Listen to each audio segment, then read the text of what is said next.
Most people waste hundreds of dollars and countless hours every Christmas trying to bake like their grandmothers did. Yet somehow the cookies still turn out wrong. The Amish figured out 30 brilliant baking tricks generations ago that make holiday baking faster, cheaper, and honestly better than anything you'll find in modern cookbooks. These aren't Pinterest fails. They're battle-tested methods from families who fed dozens without breaking the bank. Starting Christmas baking early. The Amish have figured out something most of us learn the hard way every December. They start their Christmas baking weeks before the actual holiday, which means no frantic midnight cookie sessions or burnt gingerbread on Christmas Eve. This approach comes from generations of large families gathering together, where feeding dozens of people requires serious planning. They freeze cookie doughs, prepare dry ingredient mixes in labeled containers, and organize their recipes like a military operation. The beauty of this system is that nothing gets wasted because there's no rush causing mistakes. Flour doesn't end up on the ceiling, sugar doesn't spill across the counter, and recipes actually get followed properly. When ingredients are bought early and used methodically, they last longer too. The Amish stretch their supplies throughout the season instead of panic buying expensive last-minute replacements at marked-up holiday prices. If procrastination were an Olympic sport, most of us would have gold medals by now. This early preparation also means the actual Christmas days can be spent with family instead of stuck in a hot kitchen wondering why you volunteered to make 7 different desserts. The stress reduction alone makes this worth trying. Plus, frozen dough often bakes up even better than fresh because the fats have time to solidify properly, creating better texture in the final cookies. They say the early bird gets the worm, but the early baker gets to actually enjoy Christmas. Starting early transforms baking from a chore into something manageable and even enjoyable. Keeping a Christmas mixing jar ready. Walk into an Amish kitchen during December and you'll likely spot a large glass jar sitting prominently on the counter filled with what looks like sandy beige powder. This isn't decoration, it's a pre-mixed combination of flour, sugar, baking powder, salt, and sometimes dried spices, all measured and ready to become cookies at a moment's notice. The Amish developed this system because their homes see constant visitors during the holiday season, and hospitality means offering fresh baked goods, not store-bought packages. When someone knocks on the door, which happens roughly every hour in tight-knit Amish communities, the host can whip up a batch of cookies in minutes instead of dragging out 5 different containers and measuring everything from scratch. The jar method cuts preparation time down so dramatically that even people who claim they can't bake suddenly become competent. All you need to add is butter, eggs, and maybe vanilla, then you're ready to go. This trick works because dry ingredients stay stable for weeks when stored properly, and the mixing is already done during a calmer moment. It's the baking equivalent of meal prep, except it actually gets used instead of rotting in the fridge. The jar also prevents the common problem of running out of one crucial ingredient halfway through a recipe. Everything is already portioned and combined, so there's no sudden realization that the baking powder expired in 2019. Using rendered lard for flakier crusts. Mention lard to most modern bakers and watch them wrinkle their noses, but the Amish know something that fancy cooking shows are just now rediscovering. Lard makes pie crusts that shatter into delicate, flaky layers in a way butter simply cannot match. This isn't opinion or tradition talking, it's chemistry. Lard has a higher melting point than butter, around 97 to 113 degrees Fahrenheit, compared to butter's 90 to 95 degrees, which means it stays solid longer during baking. Those extra minutes of solid fat create steam pockets that separate the dough into distinct, crispy layers. The Amish render their own lard from pork fat, usually after butchering in late fall, which saves them money while producing a pure product without additives or preservatives. Store-bought shortening tries to mimic lard's properties, but often contains hydrogenated oils and artificial ingredients. Home-rendered lard is just pure fat with a subtle, almost sweet flavor that doesn't taste porky at all when done correctly. It also costs practically nothing if you're already processing your own meat, or you can ask a local butcher for pork fat trimmings that usually get thrown away. The Amish have been using lard for generations, not because they're stuck in the past, but because it genuinely works better for certain recipes. pie crusts made with lard stay tender even when rolled thin and hold their shape without shrinking in the oven. Freshly ground spices for better flavor. The Amish don't buy those little jars of pre-ground cinnamon that sit in grocery store spices aisles under fluorescent lights for months. Instead, they purchase whole cinnamon sticks, nutmeg pods, and clove buds, then grind them fresh right before baking. Some people collect stamps. The Amish collect whole spices and apparently better-tasting cookies. The difference in flavor is startling, almost like comparing fresh squeezed orange juice to the carton stuff that tastes vaguely of cardboard. Whole spices contain essential oils that give them their distinctive taste and aroma, but these oils start evaporating the moment the spice gets ground. Pre-ground spices from the store might have been sitting in warehouses and on shelves for 6 months or more, slowly losing potency. When you grind spices fresh, those oils release right into your recipe at full strength, which means you need less of each spice to achieve the same impact. This saves money over time because a little goes much further. A whole nutmeg pod costs about the same as a jar of ground nutmeg, but lasts significantly longer and tastes noticeably stronger. The Amish use simple tools like mortar and pestles or hand-crank grinders, nothing fancy or expensive. Why buy weak cinnamon when you could have the real deal and save money? The math actually adds up, unlike my checkbook after Christmas shopping. Grinding spices also fills your kitchen with incredible aromas that make the whole house smell like Christmas arrived early. The only product we'll ever promote on our channel is a book by Claude Davis, a veteran prepper, about 126 superfoods and preservation methods from crisis times like the Great Depression and wartime that are impossible to find elsewhere. We decided to promote his book because we are the last generation able to share these techniques and superfoods to our children or grandchildren. It would be a shame to see this information about highly nutritious foods and preservation methods to survive crises disappear.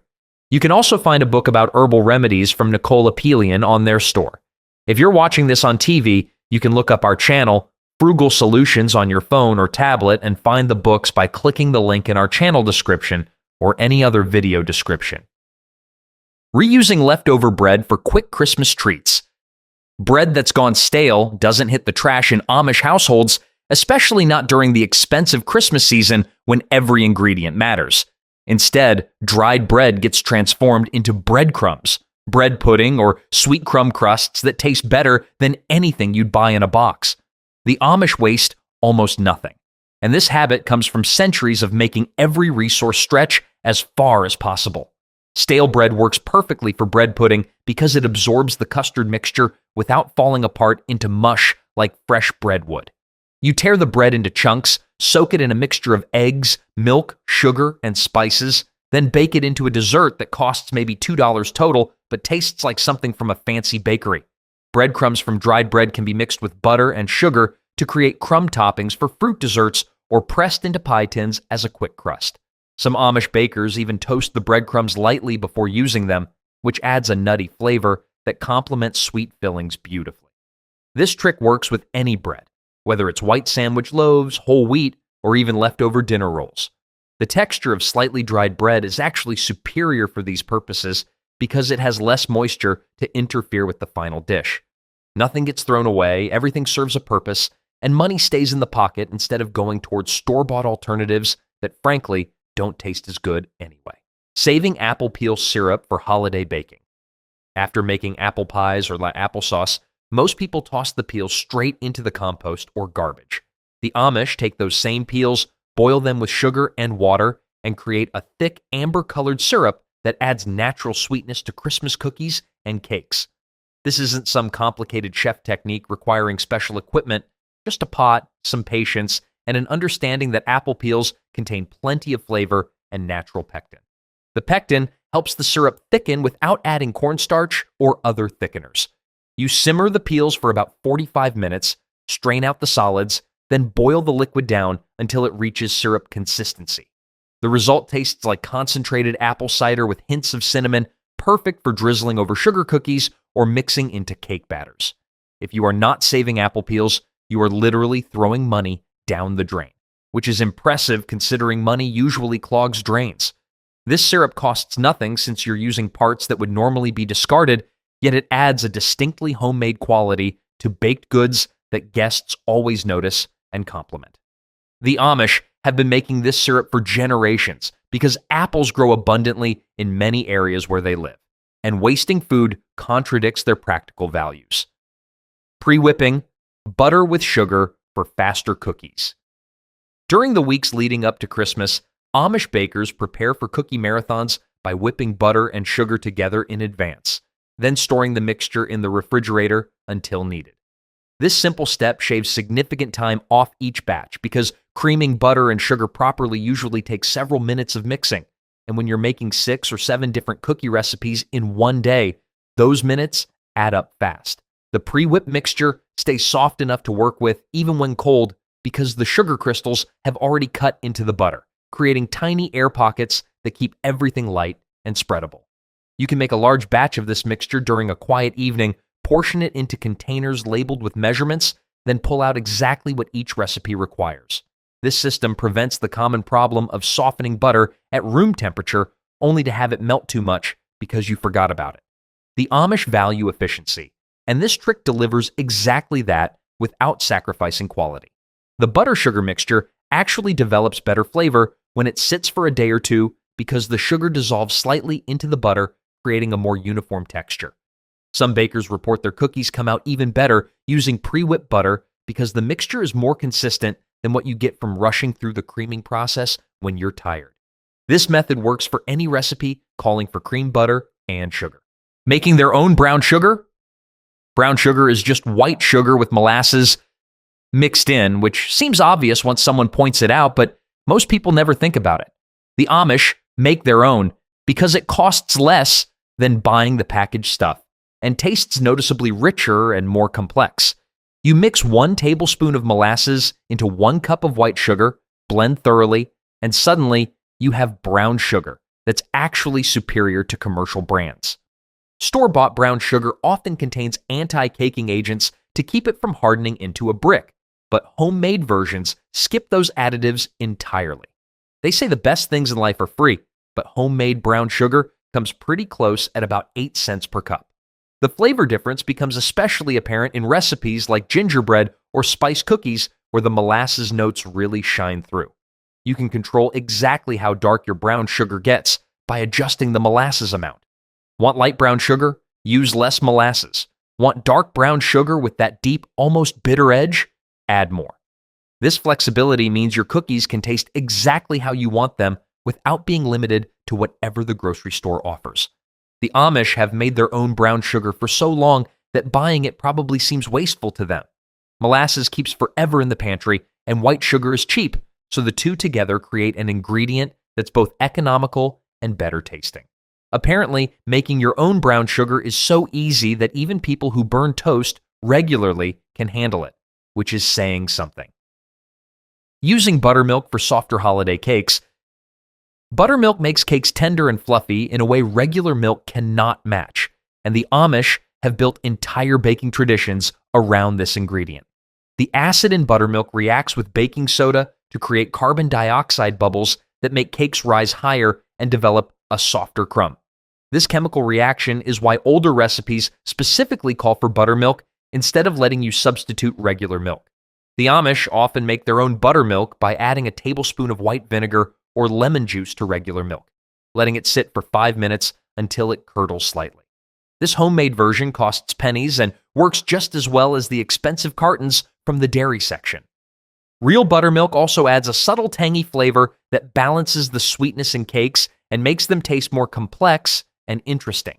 This works especially well in traditional Christmas cakes like spice cake, raisin cake, or anything with warm spices that complement that slight tanginess. The Amish prefer buttermilk cakes because they stay moist longer, which matters when you're baking ahead for holiday gatherings. A buttermilk cake baked on Monday still tastes fresh on Thursday, while a regular cake might already be drying out. This longevity means less waste and better tasting desserts throughout the season. Buttermilk also helps cakes brown more evenly because the acid affects how the proteins in flour develop. Rolling dough with reused glass bottles. Sometimes the best kitchen tools are the ones you already have, but never considered using differently. The Amish discovered long ago that a smooth glass bottle works perfectly as a rolling pin when the actual rolling pin is dirty, missing, or being used for a different batch of dough. Wine bottles, old milk bottles, or even sturdy soda bottles all roll dough flat just as effectively as the fancy marble rolling pins that cost $40 at kitchen stores. The technique works because you need weight and a smooth surface, and glass bottles provide both. Some Amish bakers prefer bottles over traditional rolling pins because you can fill the bottle with cold water to keep the dough chilled while rolling, which prevents butter from melting and creating tough, overworked dough. This matters especially for pie crusts and delicate cookies that need to stay cold to maintain their texture. The bottle method also cleans up faster than wooden rolling pins that can absorb odors and colors from different doughs. You just wash the bottle like any other dish and it's ready to go again. This trick saved many holiday baking sessions when rolling pins mysteriously disappeared right when needed most. The Amish approach tools practically, using what works rather than accumulating specialized gadgets that serve only one purpose. A bottle can roll dough today and hold juice tomorrow, making it more versatile than equipment that does only one job. Turning leftover pie. Filling into new desserts. Making several pies often leaves you with extra filling, maybe half a bowl of apple mixture or a cup of cherry filling that didn't quite fit. Most people would eat it with a spoon or throw it away, but the Amish transform these leftovers into completely different desserts that nobody recognizes as secondhand. Extra pie filling becomes the base for fruit bars, gets folded into sweet bread dough, or gets spread into turnovers that bake up golden and delicious. The Amish turn leftovers into new desserts with such skill that the food basically gets reincarnated, which is theologically questionable but culinarily brilliant. This creativity shines brightest when ingredients run low toward the end of the baking season and making everything stretch becomes necessary. A half cup of pumpkin pie filling mixed into muffin batter creates pumpkin muffins that nobody questions. Leftover pecan pie filling can be spread thin on pastry dough, rolled up, sliced, and baked into pecan pinwheels. The possibilities multiply when you stop seeing leftovers as waste and start seeing them as ingredients for the next creation. This mindset saves money because nothing gets thrown away, and it also prevents waste, which aligns with Amish values about stewardship and resourcefulness. Some of the best Christmas desserts come from these improvised combinations because they're unique and can't be replicated exactly. Using cold hands to shape cookies, here's something that sounds like folk wisdom, but actually has solid reasoning behind it. Amish bakers insist that cold hands make better cookies than warm hands, and they're absolutely right. When you shape cookie dough with warm hands, the heat melts the butter in the dough slightly, which makes the cookies spread too much during baking and lose their intended shape. Cold hands keep the butter solid, which means the cookies hold their form better and develop those crisp edges everyone loves. Some Amish bakers take this seriously enough to dip their hands in cold water between batches, letting them air dry before handling more dough. This might seem excessive until you compare a batch of cookies shaped with cold hands versus warm hands and see the noticeable difference in appearance and texture. The cold hand cookies keep their shape, develop better definition, and often taste better because the butter doesn't melt out during baking. This matters especially for shaped cookies like stars, trees, or bells that should look recognizable after baking.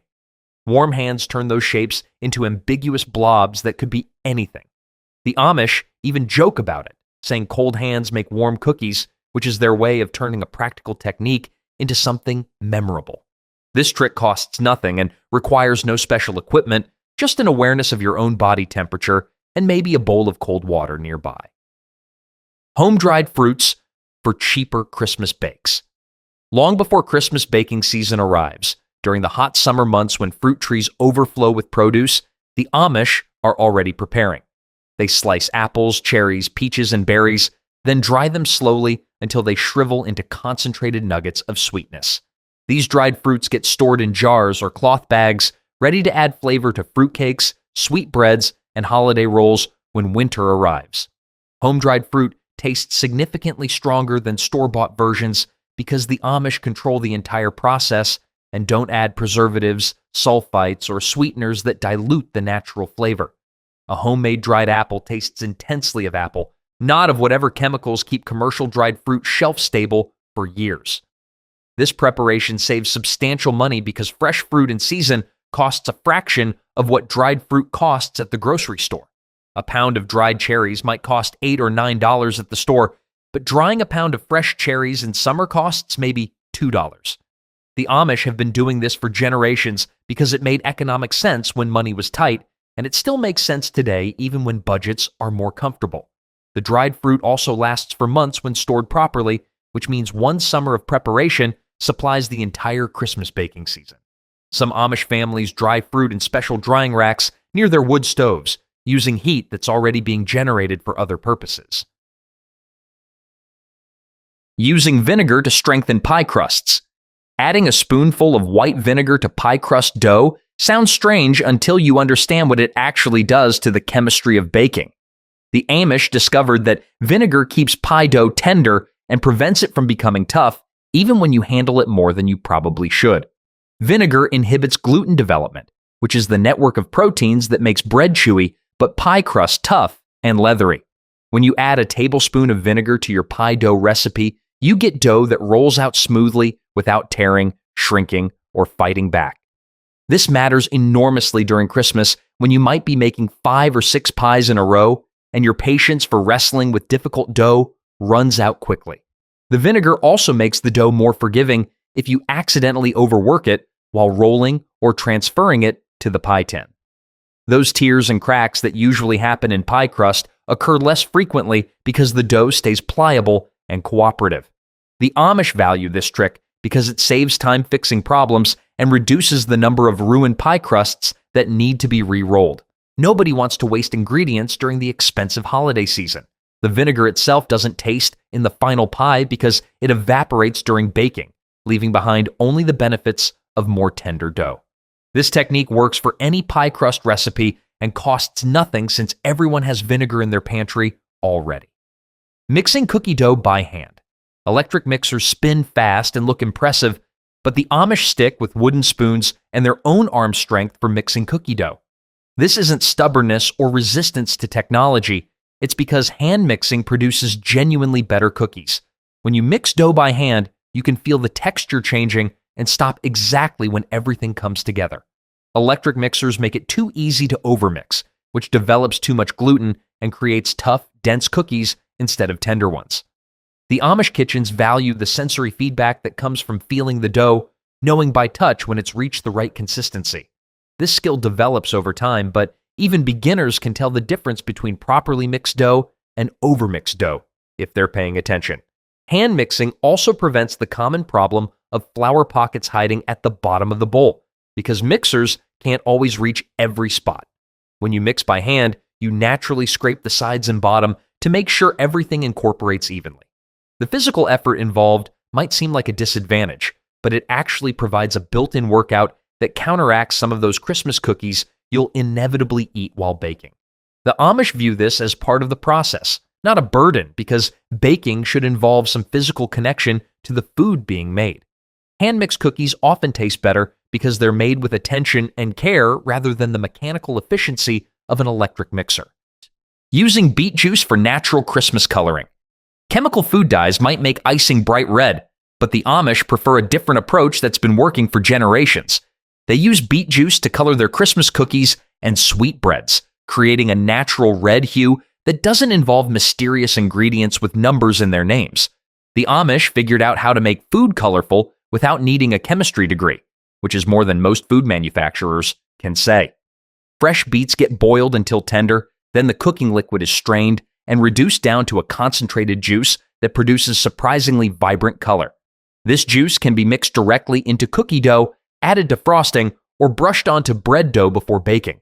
The color ranges from deep pink to rich red depending on how much you use and how concentrated the juice is. Store-bought red food coloring often contains synthetic dyes like Red 40, which some people prefer to avoid, especially when feeding children. Beet juice provides a safe alternative that parents feel good about using. The flavor is so mild that nobody can taste beets in the final product. Just see the festive red color that makes Christmas cookies look properly holiday-themed. The Amish value this natural approach because it aligns with their preference for simple, recognizable ingredients rather than laboratory-created additives.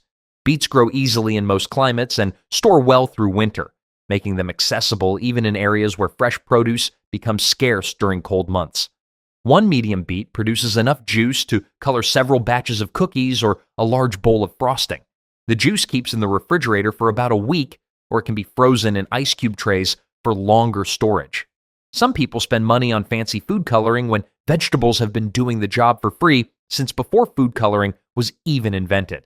This method costs almost nothing and produces results that look homemade in the best possible way, with natural color variations that make each cookie unique instead of the uniform, artificial brightness of chemical dyes. Children especially enjoy cookies colored with beet juice, possibly because the color looks slightly different from what they're used to seeing in processed foods, making the treat seem special and handmade. Quick rise bread in warm corners of the house.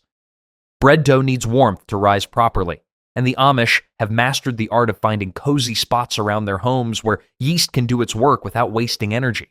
They place covered bowls of dough near wood stoves on top of warm cabinets, or even near sunny windows where heat naturally accumulates. This technique speeds up rising time significantly compared to leaving dough on a cold counter where it sits stubbornly refusing to budge. Yeast is a living organism that becomes more active in warm temperatures, typically thriving between 75 to 85 degrees Fahrenheit.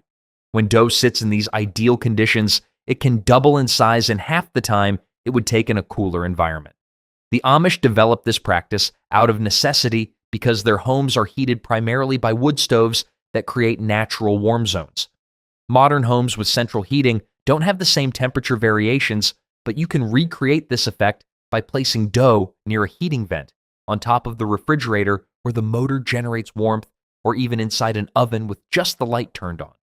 The warmth needs to be gentle and consistent, not hot enough to cook the dough or kill the yeast. This matters especially for Christmas morning rolls that need to be ready early when everyone is hungry and impatient. Quick rising dough means fresh bread on the table faster without compromising texture or flavor. The Amish time their dough preparation carefully, knowing exactly how long it takes to rise in their preferred warm spots. This knowledge comes from experience and paying attention to how dough behaves in different conditions. Some bakers keep notes about rising times to ensure consistency from one baking session to the next.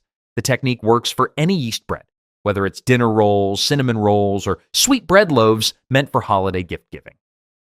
Reusing holiday syrups in multiple recipes. Canned fruit comes packed in syrup that most people pour straight down the drain without a second thought. But the Amish see that sweet liquid as a valuable ingredient rather than waste. This syrup gets saved and used to flavor cakes, pancakes, frosting, and glazes throughout the Christmas season.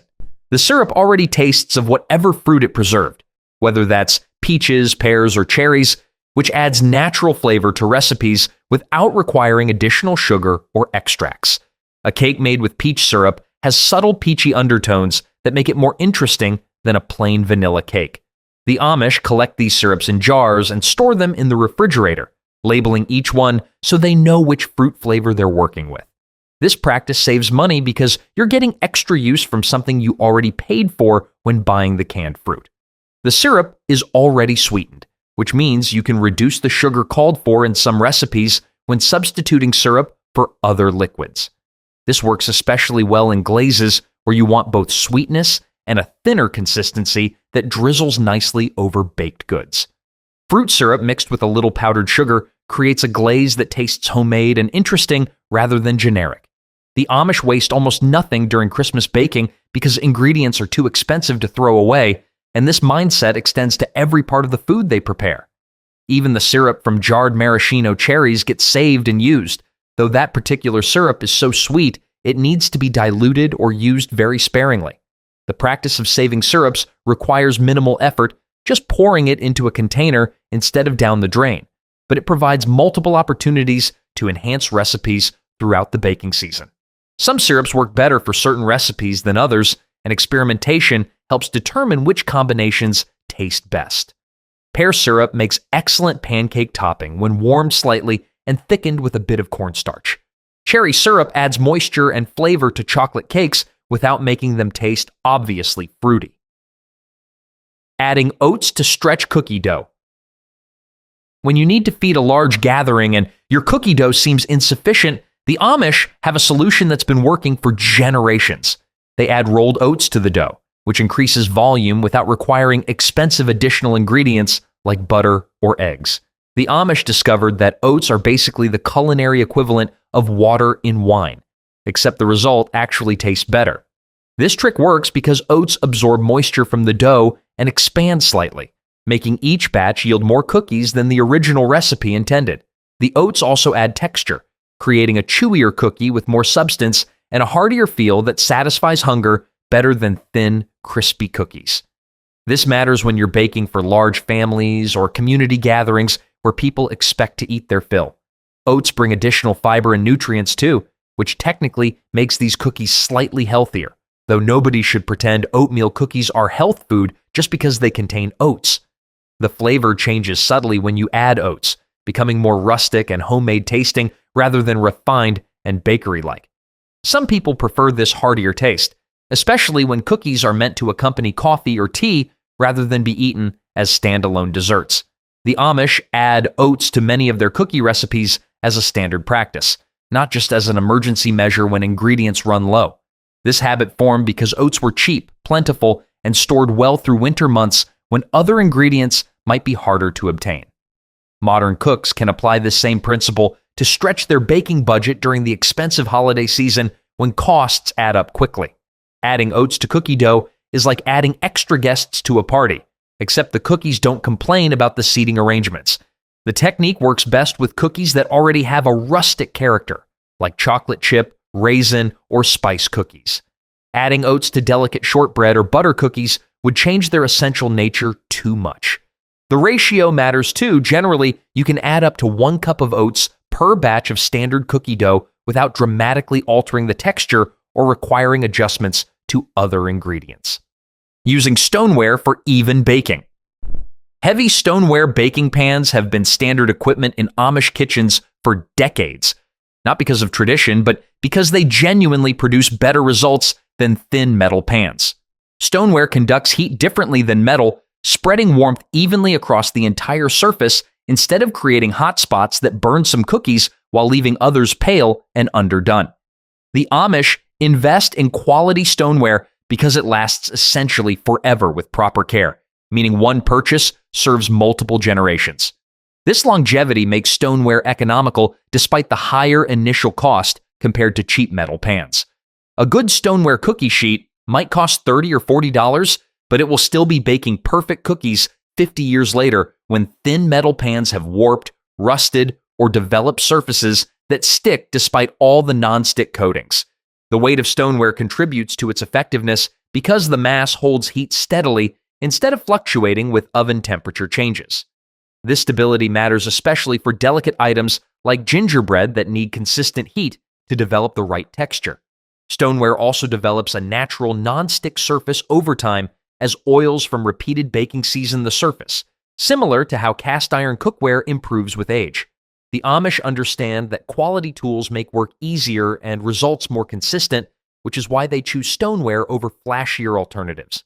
These pans distribute heat so evenly that cookies bake uniformly without needing to be rotated halfway through, saving time and preventing the heat loss that occurs when oven doors open repeatedly.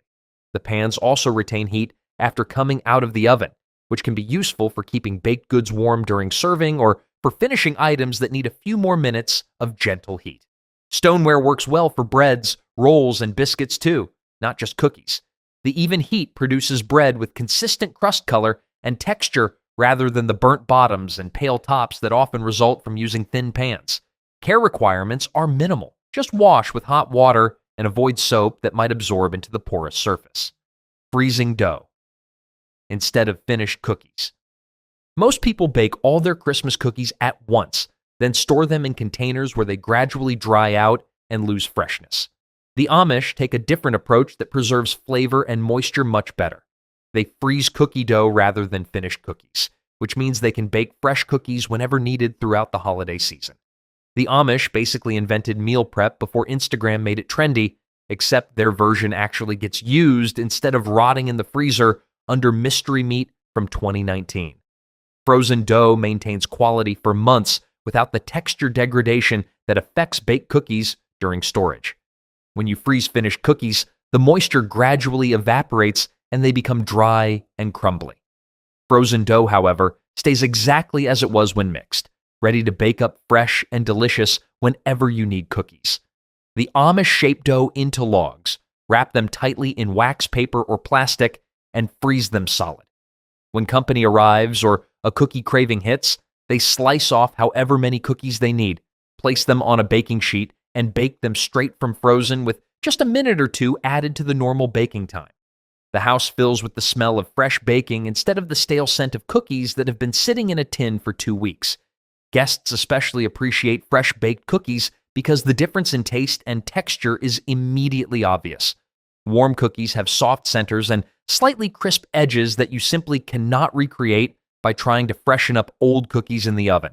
This method also saves freezer space because raw dough takes up less room than containers of finished cookies. The logs stack efficiently and stay out of the way until needed. Energy savings add up too, since you're only heating the oven when actually baking instead of running it for hours to make dozens of cookies all at once. Some people keep emergency supplies like flashlights and batteries. The Amish keep emergency supplies of frozen cookie dough, which honestly seems more practical for most situations. This technique works for almost any cookie dough, though doughs with lots of mix-ins like chocolate chips or nuts might need gentle thawing for easier slicing. Using old coffee for flavor boost. That leftover coffee from breakfast doesn't get poured out in Amish kitchens, it gets saved and used to enhance chocolate recipes later in the day. Coffee intensifies chocolate flavor in a way that's hard to explain but easy to taste. The coffee doesn't make brownies or chocolate cake taste like mocha or coffee-flavored desserts. Instead, it amplifies the existing chocolate notes and makes them richer and more complex. This works because coffee and chocolate contain similar flavor compounds that complement each other. The Amish discovered this trick through experimentation and frugal habits that prevented wasting anything usable. Morning coffee that's gone lukewarm and bitter becomes the secret ingredient in afternoon brownie batches that everyone raves about without being able to identify why they taste so good. You substitute coffee for whatever liquid the recipe calls for, usually water or milk, using the same measurements. The result is chocolate desserts that taste more expensive and sophisticated than their simple ingredients suggest. This technique costs nothing since you're using coffee that would otherwise be thrown away. The coffee needs to be cooled to room temperature before adding to recipes. Otherwise, it might melt butter or affect other temperature-sensitive ingredients. Strength doesn't matter much. Even weak coffee provides enough flavor compounds to enhance chocolate. Some Amish bakers keep a jar in the refrigerator specifically for collecting leftover coffee throughout the week, then use it all at once during weekend baking sessions. The coffee keeps for several days when refrigerated, though it might develop a slightly stale taste that doesn't matter once it's baked into something. This trick works particularly well in recipes with cocoa powder rather than melted chocolate because the liquid coffee helps the cocoa dissolve more completely, preventing dry pockets of powder in the final product. Brownies made with coffee develop a deeper, almost fudgy quality that makes them taste decadent despite being made from basic pantry staples. Turning milk about to spoil into Christmas treats. Milk that started to smell slightly off might seem destined for the drain, but the Amish have different ideas about what constitutes waste. Milk that's beginning to sour works perfectly in pancakes, quick breads, muffins, and biscuits because the acid that's developing actually improves these recipes. The Amish treat milk like they treat relatives. Just because something is getting a little sour doesn't mean you throw it out. The slight sourness reacts with baking soda to create extra lift and tenderness in baked goods, similar to how buttermilk works in recipes. This happens because acid interacts with baking soda to produce carbon dioxide bubbles that make batter rise higher and develop a softer texture. Milk that's truly spoiled and curdled won't work for this purpose, but milk that's just starting to turn with a slightly tangy smell but still mostly liquid is perfect. The Amish waste almost nothing during the expensive Christmas season, and milk costs too much to throw away just because it's a day or two past optimal freshness. The tanginess cooks out during baking, leaving behind only the benefits of that acid reaction. Nobody eating your muffins will know they were made with milk that was about to go bad. This trick saves money and prevents food waste. Two things the Amish value highly in their practical approach to kitchen management. The practice also reflects a time when refrigeration was less reliable, and cooks needed to be creative about using ingredients before they truly spoiled. Modern refrigeration keeps milk fresh longer, but the same principles still apply. Some people throw away milk the moment it hits the expiration date, which is basically throwing away money while pretending to be responsible. You can even deliberately sour fresh milk by adding a tablespoon of lemon juice or vinegar, then letting it sit for 5 minutes. This creates a buttermilk substitute that costs almost nothing and works beautifully in any recipe calling for buttermilk. The Amish use both naturally souring milk and deliberately soured fresh milk depending on what's available and what they're baking. Crushing pretzels for crunchy toppings. Pretzels cost less than nuts, but provide similar salty crunch when crushed and used as toppings for Christmas bars and cookies. The Amish discovered this substitution during times when nuts were expensive or unavailable, and it stuck around because people genuinely enjoyed the salty-sweet combination. Crushed pretzels mixed with butter and pressed into a pan create an excellent crust for dessert bars, particularly ones with caramel or chocolate. The salt in the pretzels balances sweetness and prevents desserts from tasting cloying or one-dimensional. This contrast makes each bite more interesting and keeps people reaching for more. The texture works well, too, with crushed pretzels providing crunch without the jaw-testing hardness of some nuts. Children especially enjoy pretzel-topped desserts because the flavors are familiar and not intimidating, like some nut varieties can be. The Amish often assign pretzel crushing to children as a simple task that makes them feel involved in the baking process. Kids can crush pretzels in a sealed plastic bag using a rolling pin or heavy can, creating uniform crumbs without making a huge mess. This keeps young helpers occupied and teaches them that baking involves everyone contributing. Pretzels work particularly well in Christmas caramel bars where the salt enhances the caramel's richness and prevents it from being overwhelmingly sweet. The combination tastes similar to fancy salted caramel desserts from expensive bakeries, but costs a fraction of the price to make at home. A bag of pretzels might cost $2 and provide enough topping for multiple batches of bars, while nuts would cost 3 or 4 times more for the same amount. The Amish value this economy without sacrificing taste or quality. The salty crunch also adds complexity to simple desserts that might otherwise be boring or forgettable. Using extra egg whites for holiday meringues. Recipes that call for egg yolks often leave cooks with bowls of leftover whites that seem useless, but the Amish refuse to discard anything so versatile. Those extra egg whites get whipped into meringues, folded into angel food cakes, or spread on top of pies as fluffy toppings that turn golden in the oven. The Amish waste so little that their garbage cans probably feel unemployed most of the time. Egg whites whip into stable foam because they contain proteins that trap air bubbles when beaten vigorously. This foam can become crispy meringue cookies, soft pie toppings, or structural support in light cakes. Making meringue requires just egg whites and sugar, both of which are cheap and usually already in the pantry. The resulting cookies cost pennies to produce, but look elegant enough for fancy occasions. Meringues also provide a light dessert option after heavy holiday meals when people want something sweet without feeling overstuffed. The Amish bake meringues slowly at low temperatures, around 200 degrees Fahrenheit, which dries them out gradually without browning them too much. This technique produces crispy meringues that shatter delicately when bitten. Leftover egg whites keep in the refrigerator for several days or can be frozen for months, making them convenient to save until enough accumulate for a full batch of meringues. Some bakers mark containers with the number of whites inside so they know exactly how many they have without opening and counting. Egg whites also provide protein to desserts that are usually just sugar and fat, which technically makes them slightly more nutritious, though nobody should pretend meringues are health food. Apparently, egg whites are one of the few foods that improve with beating, unlike most things that get worse when beaten. The versatility of egg whites means they can solve multiple baking problems, from using up extras to creating impressive desserts with minimal ingredients. Baking multiple trays to save fuel. Wood and propane cost money, which is why the Amish maximize oven efficiency by filling every available rack whenever they bake. This approach stems from generations of careful resource management where wasting heat meant wasting money that could have been spent elsewhere.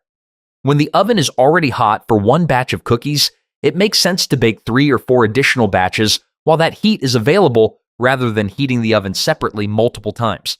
The Amish rotate trays systematically, moving them from top to bottom racks to ensure even baking across all batches. This rotation requires attention and timing, but the fuel savings justify the extra effort. Modern electric or gas ovens might seem cheap to operate, but the principle still holds. Running the oven for 2 hours straight uses less total energy than heating it 4 separate times throughout the day. The Amish also coordinate their baking so that items requiring similar temperatures bake together.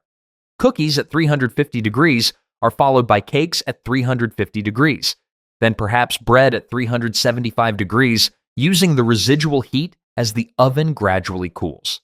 This sequential approach keeps the oven working continuously without repeatedly cycling through heat-up periods that consume the most energy. Some Amish bakers plan their entire day's baking in advance, creating a schedule that optimizes oven usage from morning until evening. This level of planning might seem excessive, but it becomes second nature when you've been doing it for years. The warm oven also heats the kitchen during cold winter months, providing dual benefits of baking and warming the house simultaneously. This matters especially in homes heated primarily by wood stoves, where every heat source contributes to overall comfort. The technique saves time too, since you're completing multiple baking tasks in one concentrated session rather than spreading them across several days. Making Christmas bars instead of individual cookies. Individual cookies require shaping each piece of dough separately, which takes considerable time when you're making dozens or hundreds for large gatherings. The Amish often choose to make bars instead because they bake in a single large pan, get cut into serving sizes after cooling, and taste just as delicious as individually shaped cookies.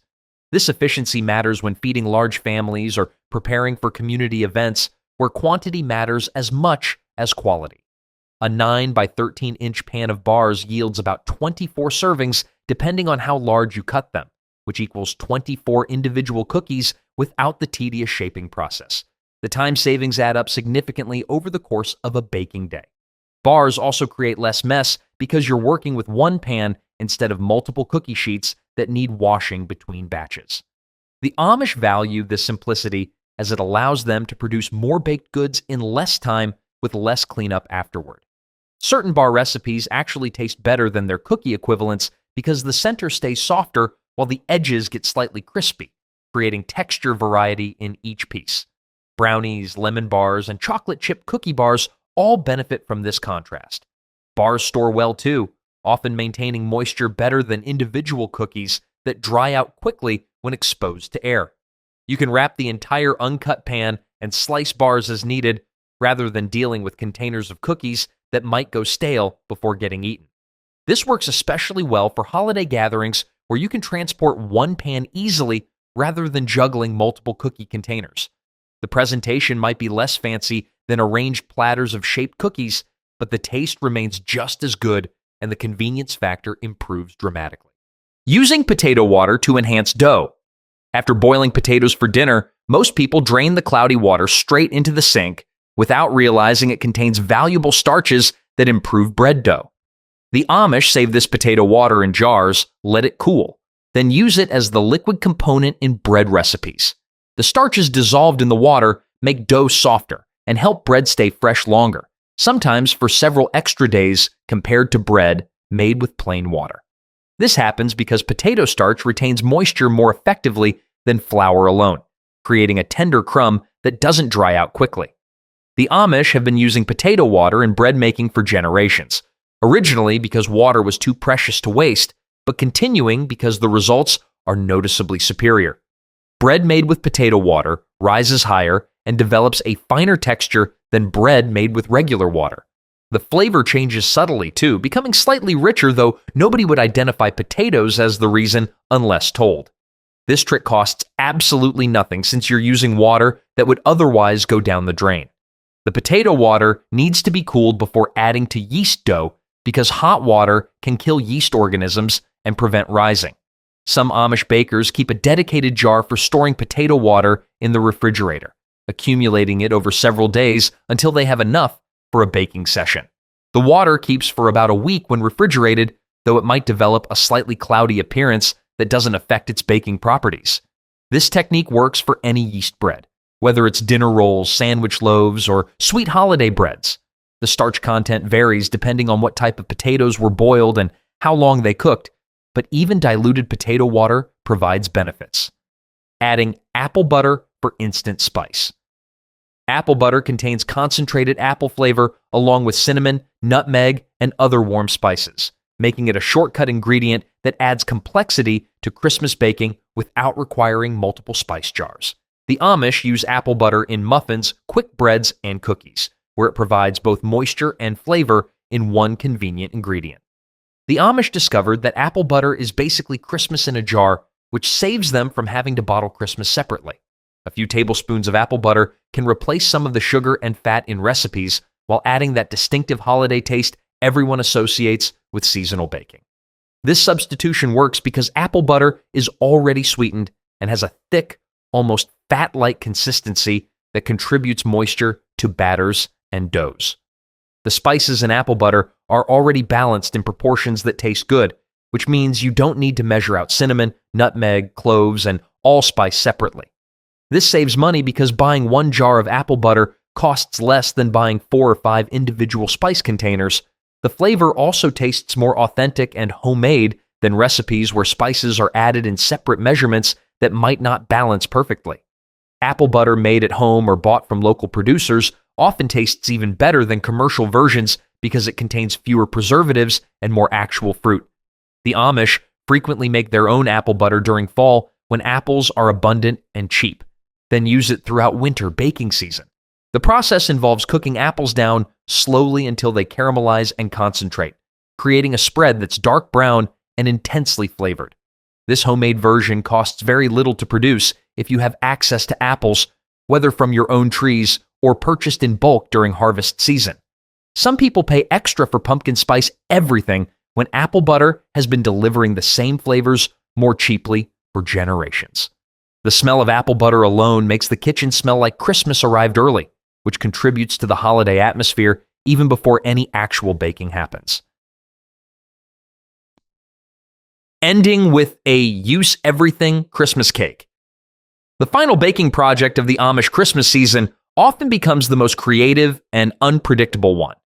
This cake uses all the odds and ends that accumulated during weeks of holiday baking: the partial bags of nuts, the dried fruit pieces, the breadcrumbs, the leftover syrups, everything that didn't fit neatly into other recipes. The Amish combine these remnants into a dense, moist cake that tastes different every single year depending on what ingredients were available. This unpredictability makes the cake special because it can never be exactly replicated.